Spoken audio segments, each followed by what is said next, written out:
So our next guest realised very early in her fashion career that there was a gap in the market and a lack of support. Samita Bhattacharjee aims to be the bridge between artisan crafts and contemporary fashion, and she joins us now. Welcome to Ticker. We don't need to talk about US politics. We could talk about fashion, which I'm sure you're happy to hear. Yeah, yeah. So I'll introduce myself a little bit. So Yeah, you go have for it. Go for it. introduced me. So I am Samita, as Adrian mentioned, and I am an eco-entrepreneur and also a fashion academic. So I have been actually working with sustainability since a long time, much before it became a buzzword. It's now fashionable to be sustainable. So finally, I'm getting acknowledged, and my artisans and things like organic textiles, zero waste, etc. They are, being talked about, which is music to my ears. So that's what I'm trying to do with sustainable fashion. Not only working with sustainable fashion, but I'm also trying to spread the awareness through seminars, presentations, blog posts, one-to-one mentoring Australian businesses and startups. So that's what I'm trying to do, Adrian. Just trying to contribute it.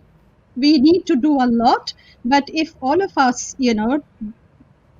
put in our 2 cents worth, I think we would be collectively able to achieve a lot. So So let's tell not us underestimate. more. Sorry. No, that's okay. Tell us more about that. So where are we at the moment in the fashion industry and lifestyle in terms of sustainability? We've come a long way, I imagine, but how far Yeah. is the gap? How No, far away from where you want to be are we? we haven't really come a long way because Okay. fashionability inherently is the antithesis of sustainability. So, as you know, fashion is considered to be one of the highest polluters in the world, Yep. and we are also notorious for unethical practices, even the big names. So, that's what we at DIDA are trying to do. We are trying to reconcile fashionability with sustainability. So we have a three-pronged strategy actually. First and foremost, as I mentioned, we are working with everything organic, not only textiles, but we are also working with our packaging is sustainable. Anything, any input, any method, for instance, digital printing, anything that we are using needs to be minimizing waste. And so that's our next strategy to practice the 3 R's. So it's recycle, reduce, and reuse. So I'd show you something, a little something. So this Aussie mama, you can see here, Yeah, we Aussie can mom see. with the jewelry. Yeah. Yep. So that's a little that's a kangaroo with her little Joey. So she is completely made out of waste, recycled cut fabrics that we would normally throw away, remnants. And inside we have plastic bottles. So, plastic bottles are the worst offenders when it comes to polluting the water bodies. So, what we've done, we don't, people have asked me this, we don't really, you know, cut up the plastic bottles and put them inside. That wouldn't be Yep. safe for the children, but we send it to a processing plant and that's where it's made into fiber.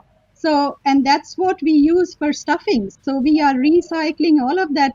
I live like 5 minutes away from the beach. Every time I go there, I would myself pick up a half a dozen plastic bottles. So then that's when Okay. I started thinking, Can if you it's can you tell me? happening, I'll just jump in. Can you yeah, tell me about the work you're doing with artisan communities? I know this has been a big part of your experience. Just yes, to finish, tell us what you're up to with artisan yeah, communities. that's how it all started because I work with the artisan communities. As you said in your introduction, I'm the bridge between artisan communities and also, what the contemporary client is looking for in terms of fashion and lifestyle. So the skill sets are there. In fact, amazing skill sets. So what I am trying to do is just channelize those skill sets into something that's more marketable.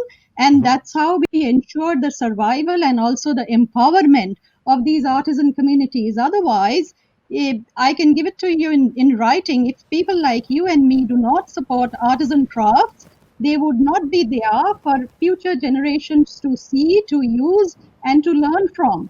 And that'll be a pity, isn't it? Absolutely. Hey, just to finish, where can we jump online to find out more and learn exactly what you're up to?